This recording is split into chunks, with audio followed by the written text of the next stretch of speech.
oday baan reedii muqdisho ka dhageystay oo dhahaya sideetamiyadii la wareystay in asaga la wareystay iyo waxaan kala gareynay in asaga qofka soo xigtay laakiin wuxuu yiri xilligii sayidka markii diyaaradihii ingiriiskana soo dul mareen waxaan u haysanay awliyo sayidka u socdo يعني أولياء ما دام سيد كونين هجامية أها وحن إسده إن أولياء إلهي أو سيد كل صوته أي ديار ذوين مركا يعني عقل يد أو ضد كانوا هستين جميسي لا لدي رأي رنتي هذا وكلا دوناين جميسي هي سومري قارة أفريقيا حنا وشيء كرته runtii gumaysigu wuxuu ahaa gumaysiyaal kala duwan oo reer galbeed u badnaa waxaa jiray shirki Berlin African Conference oo loo qeybiyay waxa la yiraahdo participation and scrum Africa in Africa la ka qeybsado shirkaas 84 ayuu magaalada Berlin dalka Germany ka dhacay gumaysiyaasha mid kasta waa dalkii loo qoonday ayuu aaday tusaale waxaan u soo qaadan karnaa Soomaaliya kala laba gumaysi ayaa kala qeyb saddex gumaysi ayaa kala qeybiyay gumaysiga Faransiiska oo xeebta dheer Djibouti la wareegay kii Talyaaniga oo koonfurta Soomaaliya la wareegay iyo gumaysigii Ingiriiska oo qoyga Soomaaliya la wadaagay sidoo kale gumaystayaashii kale oo Faransiiska iyadoo wadamo galbeedka Afrika iyo meelo kala duwan ay la wareegeen marka gumaysi kastaba meel gooni ah ayuu degay halkaas oo ka aas-aasay nidaamkii gumaysigiisa taasina markii gumaysigu bilaabmaba waxaa jiray wadamo Afrikaan oo xornimo doon ahaa oo gumaysiga soo horjeeday oo Soomaaliya aan ka xusi karnay nidaamkii Daraawiishta oo aan ka xusi karnay nidaamkii qoladii Kenyaanka Jomo Kenyatta uu horkacay sidoo kale aan ka xusi karnay nidaamkii Zunisiyiinta Liibiya iyadana gumaysiga ka soo horjeeday oo Talyaaniga ahaa sidoo kale waxaa jiray Suudaaniyiintuna iyadana kacdoon ayay Ingiriiska uga soo horjeedeen marka gumaysigu markuu bilaabmay isla markiiba waxa bilaabmay fikir ah in la diriro karo gumaysiga inta badan hogaamiyaashii Afrika ee gumaysiga la diriran karana waxaan ka xusi karnaa Jomo Kenyatta oo madaxweynihii ugu horeeyay wadanka Kenya Nkrumah nin la yiraahdo isagana wadanka Ghana ka soo jeeday waxaan ka xusi karnaa hogaamiyaashii Soomaaliya oo inta badan koonfurta iyo culimada diina u badnaa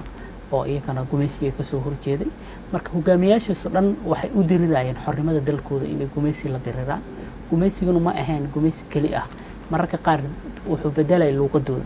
tusaale ahaan Faransiiska kala waxa lagu sheegaa gumaysi kali ma ahayn luqadii uu bedelay Soomaaliya waxa lagu amaanaa Aftalyaani lagu mahad inkastoo dadku alaabaha iyo meelaha qaar ku adeegsadaan laakiin hadda Djibouti marka degtay galbeedka Afrika waa adoo Paris joogo luqadii dhaqankii wixii dhan u bedelay dhaqan Faransiis ayuu yani waxa loo yaqaan mararka qaar wadamada afka Faransiiska ku hadla dalad weyn ay leeyihiin oo yani lagu xoojinayo luqadda Faransiiska marka gumaysigu kaliya ma ahayn gumaysi dhaqaale doonay wuxuu ahaa gumaysi dhaqan bedel way wadamada Afrika badankood waa la gumaystay kontonka wadan ilaa 55 wadan ee hadda Afrika ka jirta mid aan la gumaysan ma jiro la hal iyo laba marka laga reebo wadamada ugu badnaa ee gumaystaha oo sida xun u burburiyay hadii ahaan lahayd luqad iyo dad ahaan iyo wadamadii ka badbaaday in la gumaysto dhaxloo shay karto runtii wadamo badan wuu burburiyay Soomaaliya kala waxaan ka soo qaadan karnaa meeshii ugu horeeyay Afrika diyaarada lagu duqeeyay Soomaaliya ahayd taariikhda ku qoran adduunyada waxaa la sheegaa sayidku gabay dheer oo tiriyay markii diyaaradihii ay duqeynayeen ba gabay uu tiriyay gabaygaas waxa kamid ah amuudoolaysa ay cadan ka keeneen dhulkii iyo cirkiiba isku yimid qaradacdoodii adiga waa aqli baad leedahay carar maxaa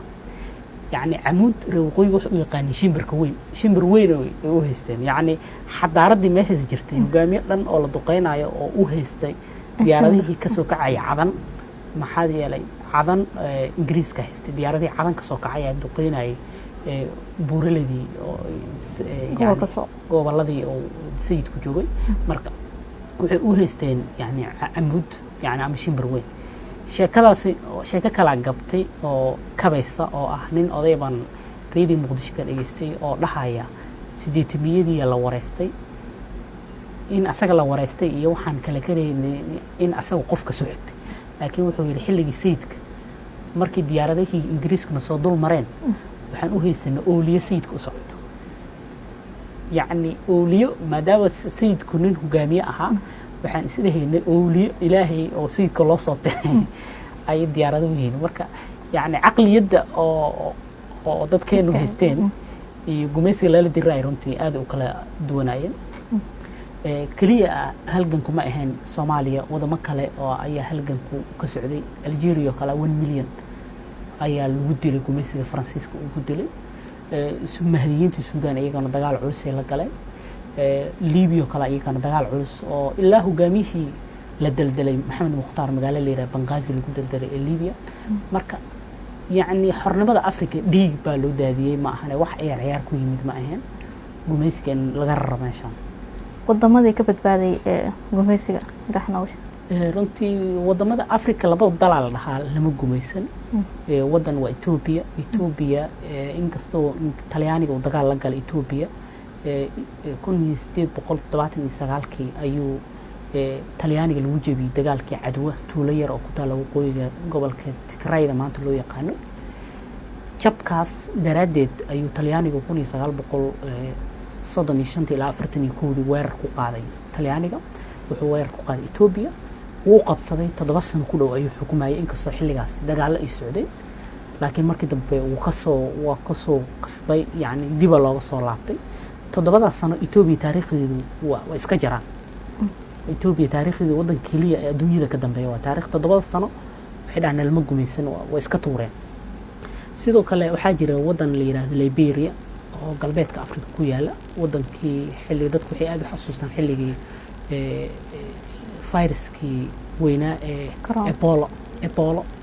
galbeedka Afrika wadamadii aad u saameeyay ay kamid ahayd wadankaasi lama gumaysan maxaa yeelay dadkii laga soo qaaday Latin America iyo Europe ayaa lagu beeray Afrika marka gumaysi ma arkin labadaas dal maahan inta kale wadamada Afrika dhammaantood gumaysigu meel kasta ayuu saameeyay